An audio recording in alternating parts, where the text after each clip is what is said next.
afternoon, everyone, and welcome to the next panel for our FIBAC 2021 session.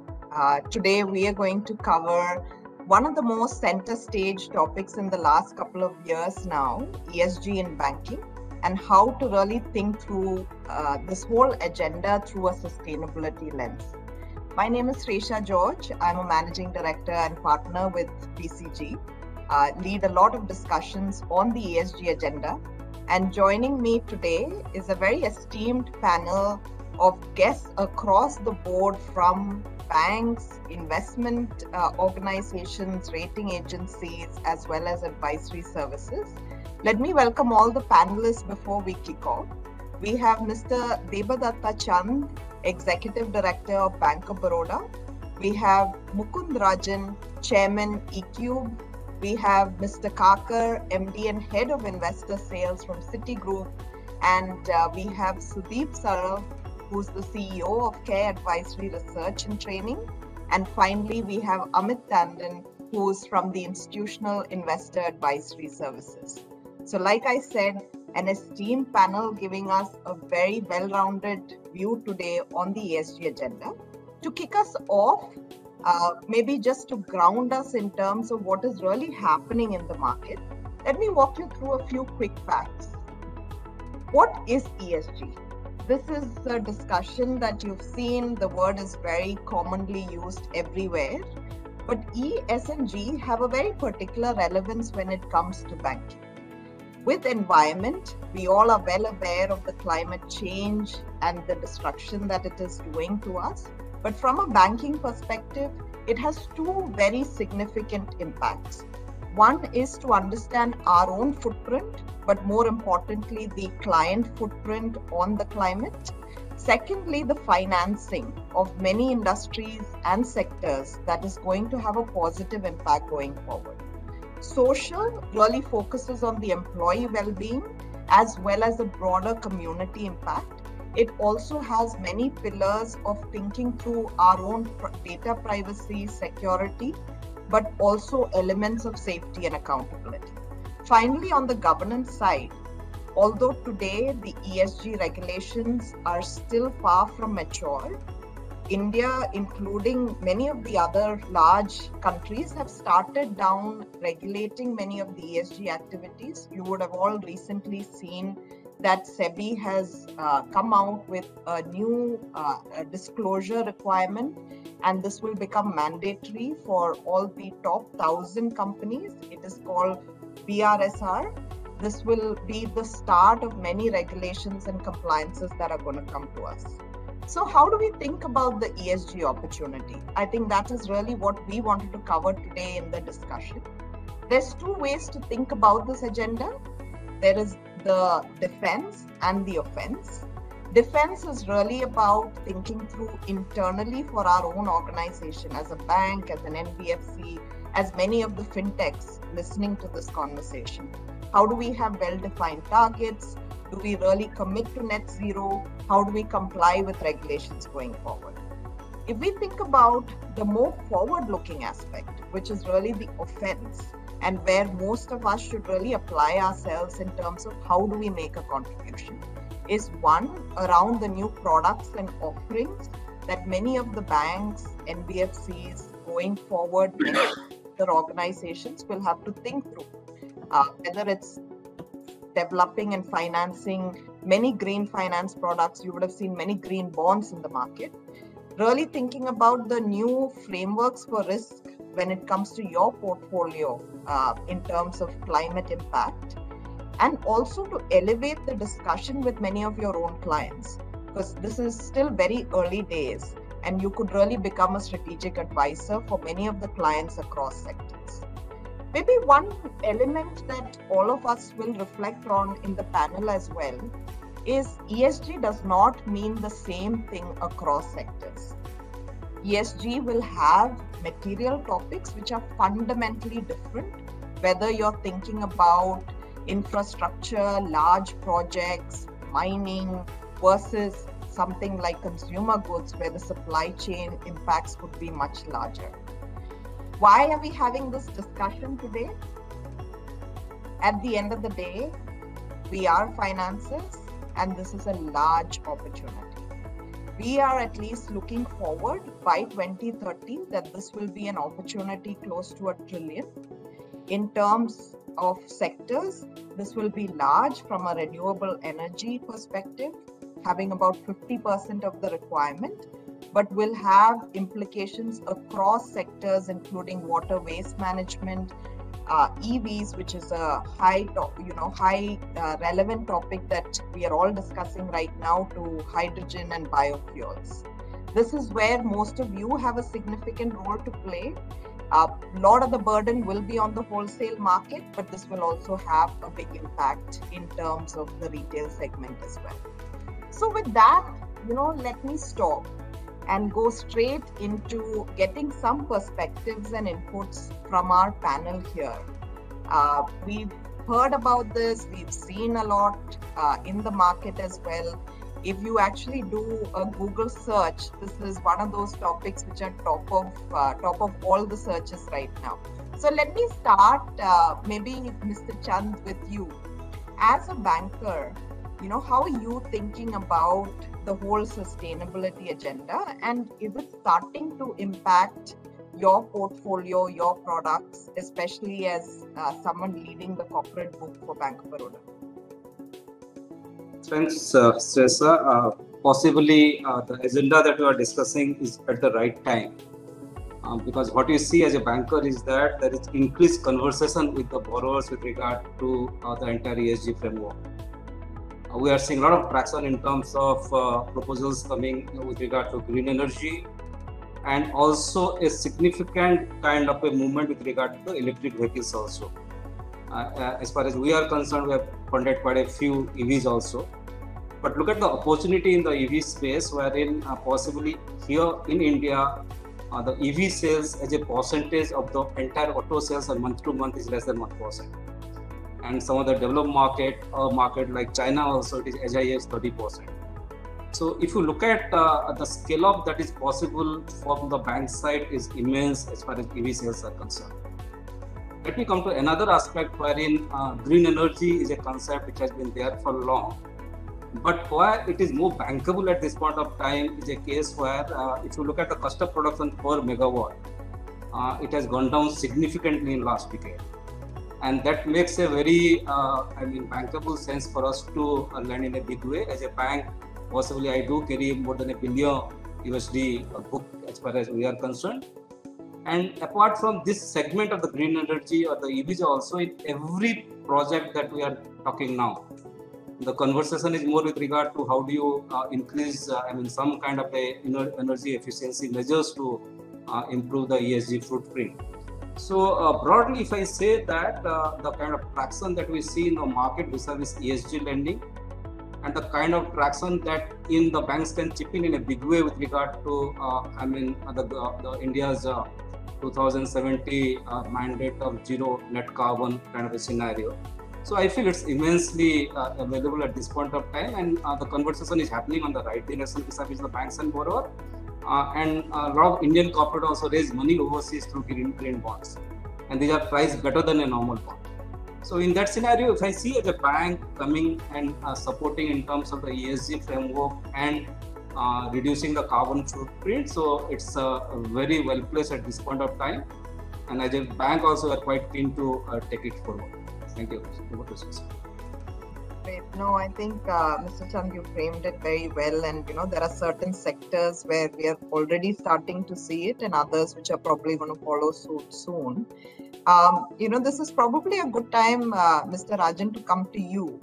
What is really pushing this agenda, right? I mean, we're all aware that there's a lot of discussion, but what is pushing the agenda, and what are you starting to see maybe more broadly from a sectoral perspective?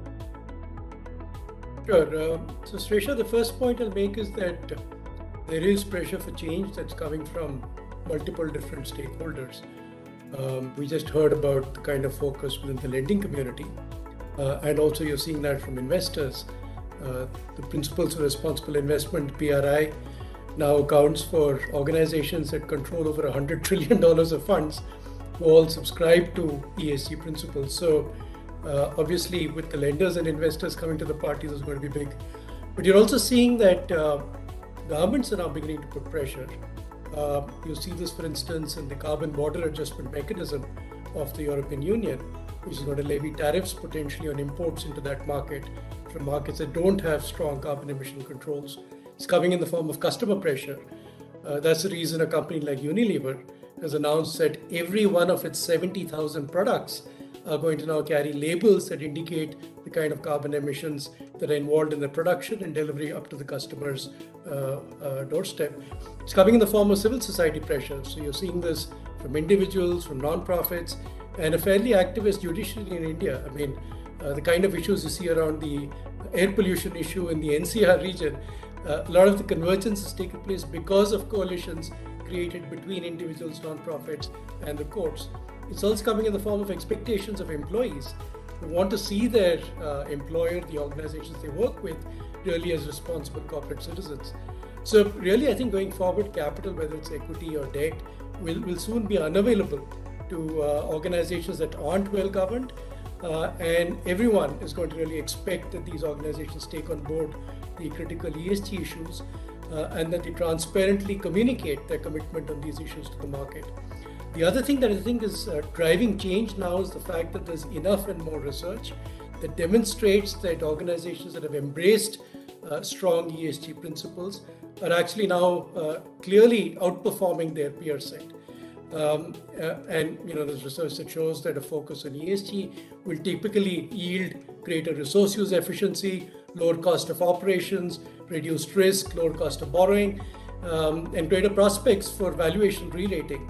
And that's part of the reason why in India as well, if you look at the MSCI ESG Leaders Index, for instance, you can see that this index has outperformed the broader market since inception in 2007, also the last 10 years, 5 years, and 3 years.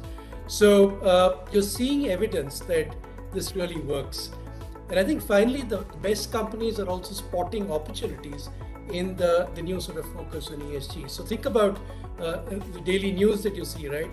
We just heard Mr. Chan talking about electric vehicles. So whether it's EVs, whether it's EV batteries, it's green hydrogen, high efficiency materials, biomass to energy, meat alternatives, carbon capture and storage, there are companies that are now seeing significant opportunity. So I think both from the perspective of risk and challenge, but also from the perspective of opportunities ahead, I think some of the best companies are now understanding that this agenda is here to stay, and really you need to get to the act if you want to be successful and outperform your peer set. Right. No, that's actually a very good view of the stakeholders. Maybe I'll pick one stakeholder in there, right? You mentioned the investor community, and how the performance is starting to show that variation as well.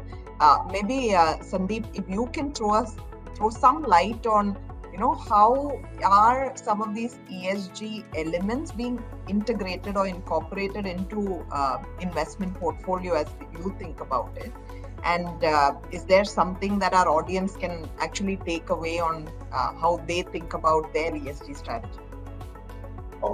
Thank you so much, and thank you so much for my co-participants to set the stage on what I call an wow moment for India. As we were discussing earlier, I mean ESG, and we are very grateful that the whole Indian government machinery, right from the executive to the judiciary, is on the same line to deliver India as one of the leading luminaries to change climate. And instead, when we were there at COP26, it was so proud feeling that how India really set the agenda very high and the bar very high that even caught some of our Western counterparties, off the guard. Coming to investors, we along with certain Wall Street banks did a very interesting survey during the end of last year, where we interviewed around about 425 investors having an AUM of around about 425, having an AUM $25 trillion. And what we found out was that basically most of these investors today are looking to double their ESG investments in years to come. Thereby whatever numbers which we are looking at, they're looking to basically double them before 2029. And what was very interesting for Asia when we were here, at least 57% of the respondents out here noted that ESG is becoming central plate their whole activity. So not only today investors and the investee companies today are not, it's no longer a separate agenda. It's no longer a separate layer that sits in a corporate. It is about what you do day to day on ESG, etc. Mukund very briefly talked about the performance, and here I would like to state that in this survey also we found out that across these periods, around about 81% of the funds have outperformed ESG funds, and ESG strategies have outperformed the normal funding and the best fund managers. And when we really dig deeper, along with Morningstar and certain other research agencies, what we found is that the tilt of performance that was coming was clearly due to what you call quality, minimum volatility, and due to the ESG strategy of these companies. So what we found was that investors, the performance was linked to these stuff. And I would like to share anecdotal evidence out here, and especially since we've got Amit Tandon, who's actually who's really led the whole ESG agenda through his advisory firm in India, through stewardship and all, that today even the Indian investors have adopted this so well and so beautifully that even while we may have, only a few ESG funds, but as Amit, Dave Chand and, Mukund will tell you, most of the institutional investors today wear the ESG lens for even their normal investments. And therefore, to be honest with you, as retail investors, we are very much comfortable today with our institutional investors even investing into the small and mid cap, because due to peer pressure, due to stewardship, due to ESG lens, due to Amit's advocacy and the whole stuff today, all the investments pass through the ESG lens, and thereby the companies which are in the public domain for investments get that.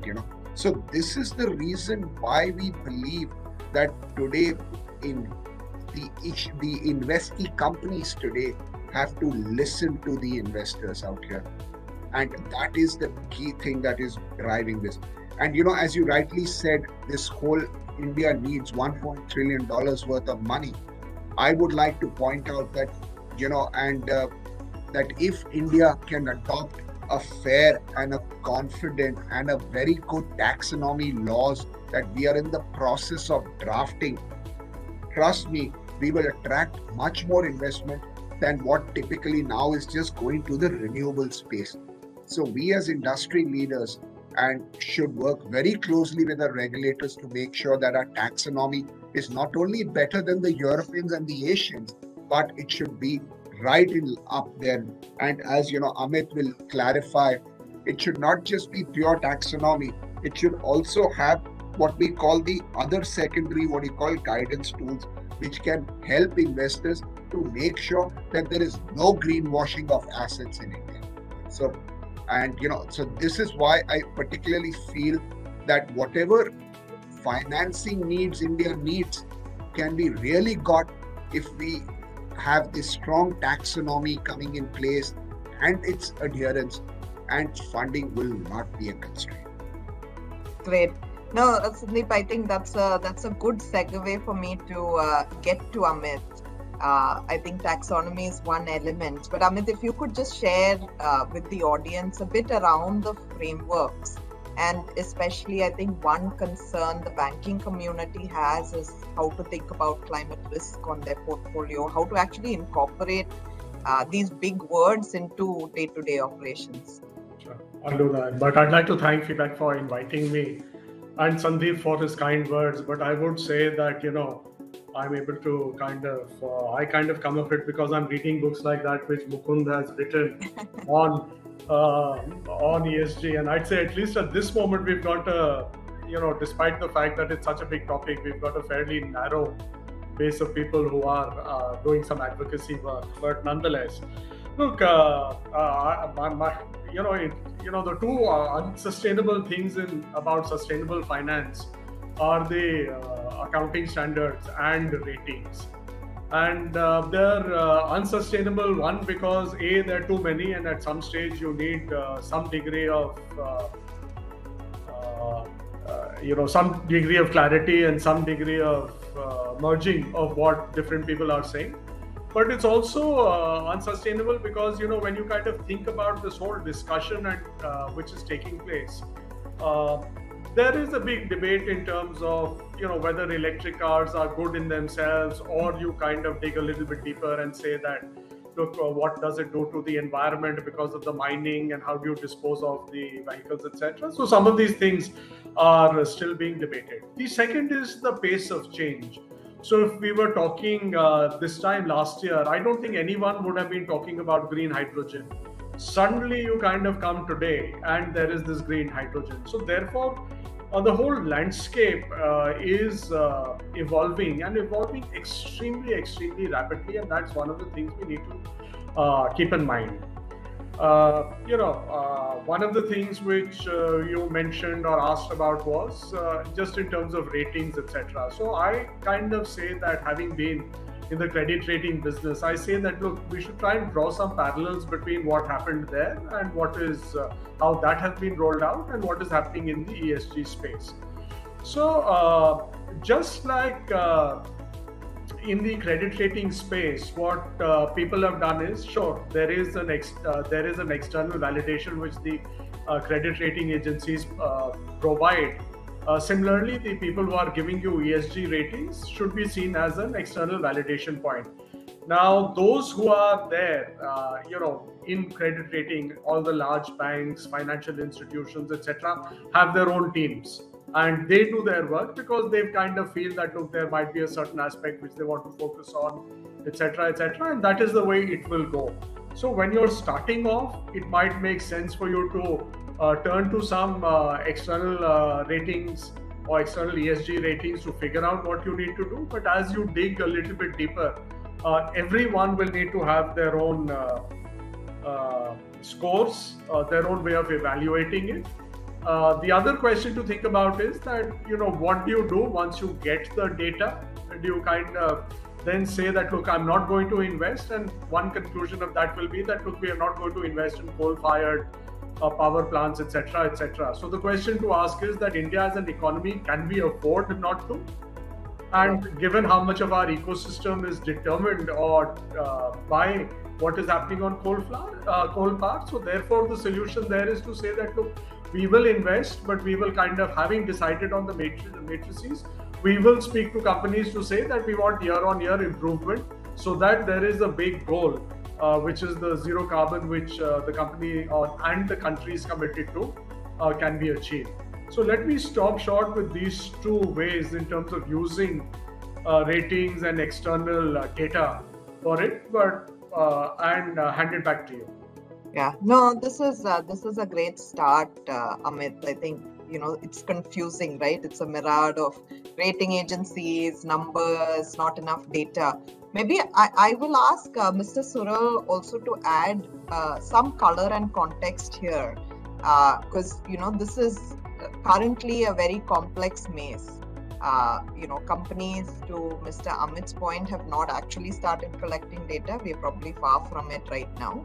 But there are enough agencies proactively giving you ratings. So how do you actually manage this current complexity, and how do you think about sectors differently? Because we have a tendency also to only talk about, the really brown companies and the really heavy polluters.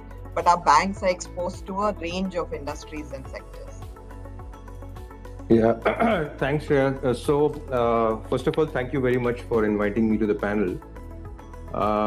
So I would say that, it's quite complicated, in terms of assessing what companies are doing, and especially for banks, it's more complicated than merely assessing, because the fact is, how do you price in ESG risks at the inception of the loan, at the origination of the loan, right?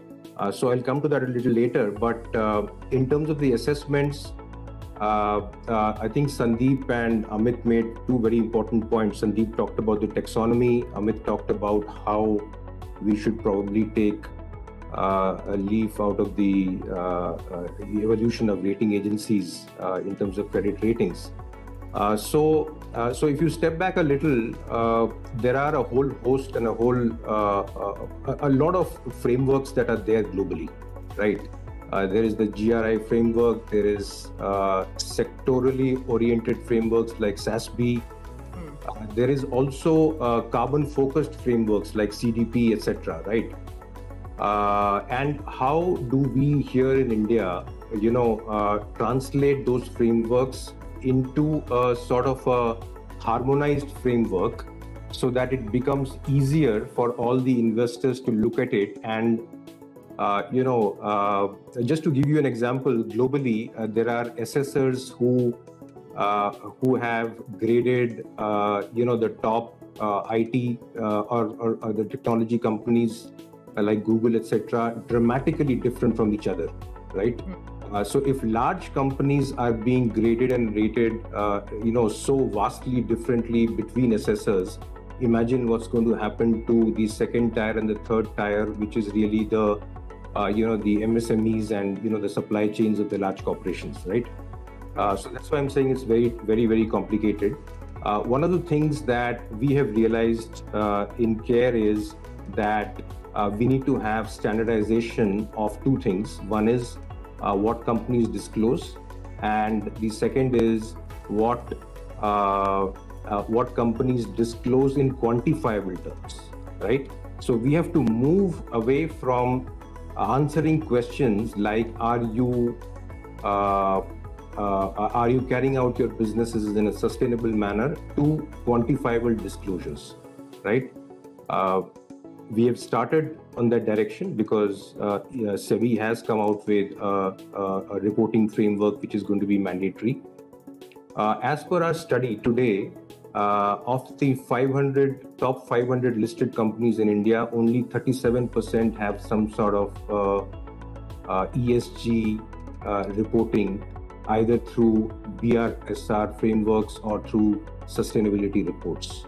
Hopefully, the SEBI mandate will encourage more and more companies to start disclosing, number one. Number two, when we look at the top 150 listed companies by market cap, what we find is that there is a 30 to 40% disclosure gap with respect to some of these international standards like GRI, SASB, etc.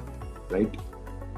So obviously, what needs to happen is, if you have started on this journey, we start. So if you look at a typical company, we will first start with complying with the regulations and all the compliances. The next step is to have the policies in place. And then the next step as you evolve is to start having measurement systems in place to measure specific matrices along ESG. So whether it is, the emissions intensity, or it is, gender pay gap, stuff like that. And then finally, if you are able to weave in and make ESG as the centerpiece of your business strategy, I would say that you've really, really gone the full hog, right? So in that evolution, I think the disclosure levels and quantifiable disclosures will go a long way in A, attracting the global capital flows, B, ensuring that investors don't fall into the trap of greenwashing. At the end of the day, we have to realize that ESG assessments have to be based on public disclosures, right? So if ESG assessments are based on one-to-one disclosures and they don't come into the public domain, there's going to be more and more greenwashing, right? So when you come to, so obviously investors have played a very, very important role because, if hundreds of trillions of dollars are really chasing ESG-oriented companies, there are two ways to look at it. Either we get excited by it, and the other way to look at it is to say that if indeed $100 trillion is chasing ESG-oriented companies, we should really have solved the ESG problems by now, but we haven't. So obviously there is some amount of greenwashing going on. And in that respect, therefore, when you look at the banks, and banks are, from the point of view of influencing the corporates that they lend to, I would say that their portfolios are going to not only experience physical risks in terms of climate risks, but they're also going to experience transition risk as we transition to a lower carbon economy, especially in infrastructure loans or long tenor loans of 10 to 15 years. Some sectors are going to dramatically change, right? We were talking about green hydrogen. Steel is going to dramatically change over the next few years. Thermal power is going to change. A lot of these sectors are going to change, right? So how do we factor in, through the expected loss model, how do we factor in pricing of loans which take into account the ESG risks, and how do we allocate capital more efficiently? So banks will have to start thinking on these lines. And I think if they make changes to the way they administer the credit in terms of factoring all this into the credit assessment process, that again will have a big impact on the companies in terms of the disclosure levels. So I'll just stop there. Yeah, no, thanks, Mr. Sural. I think that was a good, comprehensive view of how the bankers can think about it. But maybe we will ask our in-house banker how he's starting to see some of this play out. So, Mr. Chand, we started by saying it's a 1 trillion opportunity, and I think Mr. Sural has, increased the size of price by saying there's also 100 trillion which can flow in from a capital perspective. How are you starting to see it, in terms of your products, processes, pricing? And I think you are quite ahead in terms of some of these products in the markets as well. Yes, Sreyssha. The aspect that we are very clear is that, let me put it in this way. There are industries which are carbon intensive, and there are now the ESG or the renewable energy in that way. So as far as industry which are core to the industry and core to the entire economy, the only aspect that we are looking at is to how to increase the efficiency in terms of the energy efficiency. Right. So that's a very key to the conversation that we have. Every TEB report or every LEI report that I look into, there is a chapter there. So that's a conversation that we are talking about the existing industry, and the kind of bankers' outlook on this industry will continue to be long, but then clearly we're looking at some kind of a energy efficiency measure. On the opportunity on the other side with regard to the renewable, clearly the scale is huge, and we would like to play a big role there. I think that's very clear. What is important for us in the entire ESG framework is not with regard to what I implement, but how do I orient myself. So as a bank or as an organization, when we look at the ESG, we are trying to orient everywhere, be it the product scale or the process scale, wherein we try to have some lower carbon footprint. If you talk about a process, as far as we are concerned, thanks to the COVID, but we are entirely operating on a paperless environment. That is, as compared to an earlier system wherein things used to be huge volume of notes used to flow in, these are entirely paperless. The building at which I am sitting here, it's a green building, and the energy is supplied by a biogas plant down there. So it's not like something we are talking about, it's how do you orient, and the subject that you are talking in terms of let me list out banks have been doing this ESG for long. Right. Particularly the population that you are talking about below the semi-urban, we do have huge schemes to cater to them. So improving capacity in those segment of population and creating some kind of a better living standard is also part of a broader ESG framework. So we do have schemes like be it Mudra, be it Swanidhi, be it training through vocational, the art city. So the banks have been doing, for ages, like decades there. So overall, what I can say that the banks are quite seized on the opportunity available in the market. Banks are also quite seized of the need to have energy efficiency measures to be done by the already carbon intensive industry. But overall, I see a good traction happening, and that's a fairly possibly more and more things would go with regard to the green energy indices or some kind of a green product kind of a certification. Those are going to happen in the market soon. So overall, I find a very comfortable position in terms of seizing on the opportunity and meeting to the broader mandate of a net carbon zero by 2070. Got it. No, that's excellent. And I think your point on orienting the organization, I think is a very relevant one, right? Because there's a way to look at it as a compliance initiative, or if there is a way to look at it as a complete business model change. And maybe Sundeep, you can throw some light on, how do you truly make this part of the organization, right? It's one thing to say, it's a very different thing to change how we've all behaved for decades right now. I think, thank you. And I would say thanks to Devji. I mean, he reminded me of the conversation. He's the gentleman who actually was one of the earlier architects of this whole Mudra loan. And, I remember a very interesting discussion with him when he was posted into the interiors, the heart of India. And he had just come to Delhi, and he educated me how they were changing the whole rural landscape from Mudra. I yet remember that very interesting conversation. Clearly, taking off from that survey which I did, very clearly today, investors are looking at the E part of ESG much more greater than the S and G currently. Okay, instead, around about 89% of the investors so surveyed had put the E part much higher than the S and G, but that's also catching up between the 52 and 53%.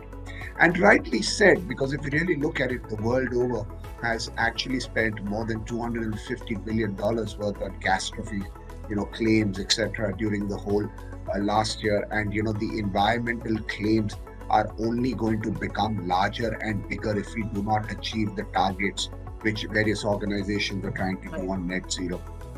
Very interestingly, on sustainable, I'm very happy and very proud to say that, a country like ours, which is so agri-dependent, and, it's not only that the Indian banks are leading the charge on supply chain management, but, even here we at Citi have, worked out a very innovative program of supply chain management with some of the multinational, multi-development institutes, and whereby, we are basically helping commodity companies to even procure very simple things as rice, and to apply the whole ESG supply chain on the environmental sustainability supply chain, and even as a simple commodity as rice, what you call harvesting. We've helped this particular company and worked with them to document, the labor conditions, the health practices of crop management, and the women empowerment. And what we realized is that this whole supply chain ESG sort of mechanism is so much transferable, so much scalable, that it can, really make a difference at ground level in India. And this is what I think is happening slowly and steadily, irrespective of whichever bank or wherever we are working, clearly to meet the demand of the money supply that is coming in. A lot of Indian entrepreneurs and a lot of Indian banks are putting to these sustainable finance things together. And, one very interesting factor, which I think Sudip, Mukund, and even Amit thought about carbon offsets, carbon trade. I'm ready to take a call here and say, seeing certain of our global overseas investors prepare practices, prepare SPVs, enter into agreements with us. I think carbon trading is going to be the biggest thing that's going to happen in, the year 2022. I think a lot of it is not being talked about in India, but if you really look at the groundwork, your organization would be advising so many other investors globally to enter into this place. And as Sudip said, and I would really love to Mukund's book and to see whether he's covered that. But clearly, carbon trading and the whole opportunity about carbon capture, carbon stuff is going to be so huge that this is one event that will reshape, things that will go into 2022. Great. So one takeaway: watch out for carbon trading. So that's what I got to say. It's just, I think you got to see it. It's there. It's staring at you. The smartest investors worldwide are telling you and making plans to get into there. So it is, very, very important that let's look here and implement. That's simple as that.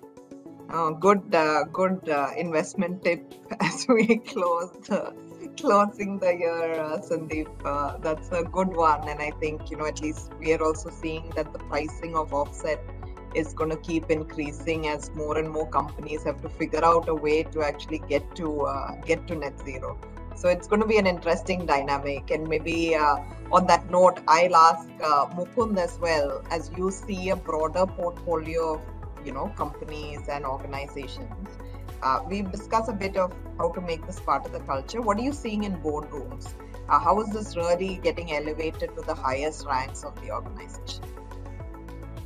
Great question, Sreyssha. So I think the first point that Mr. Chand made about orientation, I think that's where it really starts. There has to be an acceptance of the need for change. And I think a great example is India's largest private sector company. If you think about Reliance Industries, which has acknowledged the climate change issue and set itself a target of net carbon zero by 2035. The next thing that's happening in these companies is at the level of the board, I think a key focus on where the governance responsibility would rest. Some companies are putting in place now ESG committees of the board. So Infosys, Ashok Leyland, Airtel, all have now a dedicated ESG committee. Other companies, NTPC, Tata Steel, have now added to the mandate of the CSR committee by giving that committee the responsibility for sustainability as well. In many of these businesses now, they're also seeing, we talked about the opportunities, right? So the focus on the circular economy, controlling waste, reducing your raw material consumption. A lot of that is now being cascaded, again, from the level of the board via the strategy that the management is tasked to really deliver. Another thing that I think some of the better companies are recognizing is a lot of the changes that you need to make don't actually require a hell of a lot of capital. You can have fairly sort of investment light initiatives. So think about issues like improving diversity in the organization, or even where investments are required. The entire energy efficiency agenda doesn't require a lot of capital, and actually the return on capital investment is actually quite swift. So I think the smarter companies recognize that many of these initiatives don't actually require capital, rather they require commitment and some changes in policies and strategy. We heard about the issue of supply chains. Again, you're ensuring, I think, the best companies that you're not outsourcing your problems. This whole issue of scope 3 carbon emissions, for instance, is entirely embedded in your supply chain. So the better companies are trying to be collaborative in their approach, to try and bring in their MSME partners, for instance, and collaboratively come up with solutions. All of these companies are now innovating like crazy. There's a huge amount of capital that's going into R&D, and they're changing business models. A great example is Tata Power. Once it heard from its investors that they were taking an adverse view of the thermal power concentration within Tata Power, the company pivoted in the last 5 years almost completely now to renewable energy. The best companies also at the level of the board are linking outcomes, outcome delivery to compensation and to bonuses that are getting paid to the senior leadership. I think we all know that what gets measured gets improved. So if you can link the compensation of your senior most executives, like companies like Marico are doing, then you start getting the results that you're actually targeting in terms of ambition. So I think a number of initiatives at the level of the board, which is where really the whole focus has to start from, and where the ownership has to be expressed. And I think the best boards also recognize that you don't have to churn the entire ocean on day one. Figure out what are the most critical material ESG issues that matter to your industry and to your company. Start making progress in those. Start talking the right talk. Demonstrate that you have policies and strategies for the long term. And I think you will see over time, as you start making the right calls on investment, on resource allocation, as the results start coming in, people will acknowledge that performance and give you the runway to be able to do better over time. Absolutely. And I think the point on the materiality of the topics and not, having a blanket answer for ESG is quite critical. And maybe Sudip, I'll come to you. How does anyone in the audience here, right, start thinking about the implementation. I think Mr. Chand put it right that, we've been doing it for decades, but now there is a increased focus and there will be compliance and regulation that will also come along. So how do you think about this, and what are some of those critical criteria to get going? Right. So, I would just like to share some of our findings on the research that we did for the top 150 companies. And what we find is that a lot of them score really very high when it comes to compliance and regulations. But the scores really fall when it comes to having policies in place. They fall further when it comes to having performance matrices being in place. And as Mukund rightly pointed out, what gets really monitored and improved is really if you start measuring as matrices. And then finally, of course, these scores are the lowest when it comes to having ESG as the cornerstone of your business strategy. So therefore, I think the most important thing, which Mukund also mentioned, is having this materiality exercise done in order to identify the few things that one starts doing in order to make the most impact, rather than focus on a whole lot of things. So if you look at the UN SDG goals, broadly 17 goals, but depending on what the nature of your business is, you can just identify one or two of them and focus on them, arrive at what are the policies that you would want to put in place, look at the specific quantifiable performance matrices, start measuring them and start disclosing them in public. You will be compelled to then improve it year on year. And finally, in terms of strategy, create a roadmap and disclose to the public that you would want to be here at the end of 5 years. So even if you are a thermal power company, thermal power is going to stay in India, right? But what can you do to sort of mitigate the impact? And there, if you have a roadmap to say that you would want to be here as far as emissions is concerned, as far as conservation of water is concerned, etc., then obviously you are sending out a very big signal to the investing community, right? And you are ensuring that what you are actually doing is what you've set out to do is something that finds resonance with the global capital flows for ESG, right? So the first step is materiality assessment. The next step is comparing yourself with the best in class in terms of the peers and who's doing what, who is disclosing how much. So in terms of the 150 companies that I mentioned, there are people who are really disclosing a lot, right? So within each sector, if you look at the top 10-15 sectors, which are important sectors from a NDC point of view for India, nationally determined contributions, or even if you look at the top 5 sectors, there are leaders in each of the 5 sectors or 6 sectors who are really disclosing a lot, right? So you can compare yourself with those best in class in terms of performance matrices and chalk out a roadmap for yourself. And then, of course, ESG has to really be board driven, right? So how does the board look at it?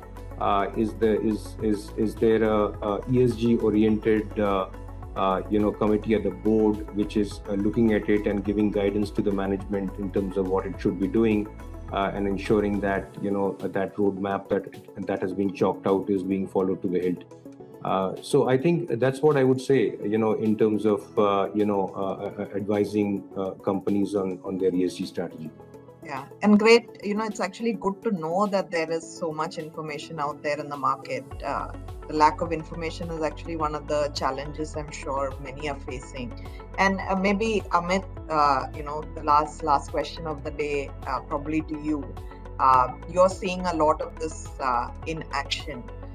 How do companies, one, set themselves up to be more attractive to get some of this funding? I think that's probably one question. And two, how do bankers, investors, how are they prepping to make sure they have access to enough data to make sure the flow is going to the right organizations?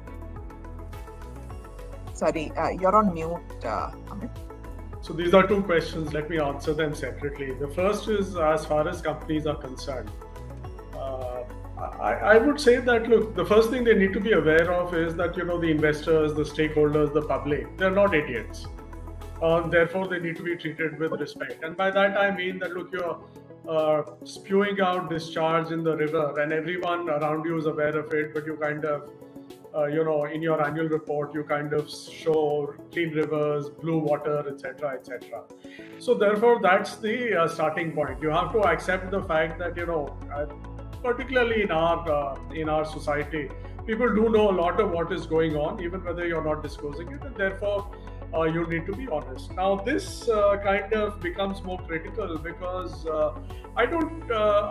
people know that this topic is relatively new, and therefore, companies may not have all the answers. So therefore, you should also accept it and then kind of work towards figuring out what matters, or what, Sundeep and Sudip and everyone have spoken about the fact that materiality. So figure out what is it that matters. Now, a couple of months ago, FICCI had organized a seminar with Professor C.B. Bhattacharya, and he's got a framework where he said, it's for the senior management to decide what matters and then kind of slowly push that message down the various levels in the company so that there is a big buy-in within the company. And it has to come from the top. To say that, look, I'm going to hire a bunch of millennials who are going to decide is not going to happen. So that is one of the things. It might help you to retain your staff and people because, people are working in a company which has an additional purpose rather than just, lending some money or making some widgets, etc. So that is going to be very, very important. So that is what the companies need to do. As far as, there has been a discussion on investors, they need to, as I'd said, focus in terms of, getting the data. They also need to be a little bit more sector specific, decide what it is. And again, I keep coming back to it that no one is kind of saying that there is an answer today. It's only once you start working on the data, you work on the answer, you understand what the linkages are. So I would advocate investors and banks also to have their teams and start getting the data. You don't have to, as Mukund said, begin by boiling the ocean or churning the ocean, in his words. What you need to do is you can say that, okay, we'll begin with these 30 data points for each company, start building on it. Next year, move from 30 to 40, then 40 to 50, and start building time series data so that we understand what is the change which is happening, and we can engage with companies to understand what they are. So you kind of put it together. Companies need to show a path in terms of what they want to achieve and by when they need to achieve it. And investors need to understand it, buy it in, and question the companies whether they are kind of how much are they along the path? Is it going as they anticipated, or is it faster or is it slower? So we are at this time at a spot where investors will give companies leverage, companies can kind of take the long rope, but that window of opportunity is shortening, is getting shorter and shorter, and therefore companies need to figure out where and how they want to do it. Excellent. Thank you, Mr. Tandon. I think, really brought both parts of the discussion very well together. I think we're almost at time. Maybe, on a lighter note, one quick question to everybody on the panel, and maybe just a very short answer. In your personal lives, we talked about all the big corporates, but in your personal life, how are you implementing, a view of sustainability? And maybe, I'll go with how I see you guys on my screen, and maybe I'll start with you, Sundeep. Thank you so much. I think one of the things which I've branded myself, and people, tease me as the ESG warrior in the bank, and both me and my wife, we basically gone away gifting flowers, and we now gift only potted plants. And, and I really borrowed this from Pradeep Shah's Plant a Tree initiative, and, which was socialized. That's more on a corporate level, but on a personal level, if you're getting a gift from us, it's going to be a potted plant. and spreading the green initiative much more. Thanks. Very relevant for the gifting season as well. Sudip? Absolutely. Here's a sample of the one we're sending out to friends. Great. Sudip? I'm sending you my address. Done, please. Sudip, anything from your side? Yeah, well, given that I am amongst bankers, I would say that, killing two birds with one stone by doing more and more digital payments, bringing down cash transactions, saving paper, and, at the same time, pushing for the digital economy. Great. Mukund? So Sreyssha, as Amit so kindly pointed out, I've written a book on how you can deploy an ESG agenda. But more seriously, I think what one would love to see actually, and I've written an article on this, which the Hindustan Times kindly published, was much more green awareness in our political parties. And I don't think the time is far when you might actually see a Green Party, National Green Party for India. If this kind of agenda works in Europe, in Germany, they're now calling the shots there. I see no reason why India can't also have its own National Green Party fairly soon. I'd be the first one to support that. Brilliant. No, that's really elevating the conversation there, Mukund. Amit?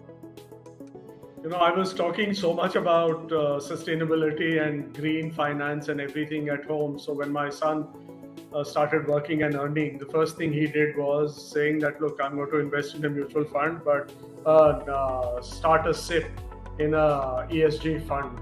So he's kind of, I guess, in a sense, fully embraced what we've been talking about. And that's the generation which is going to drive a lot of the change. Excellent. And maybe Mr. Chand, last one from you.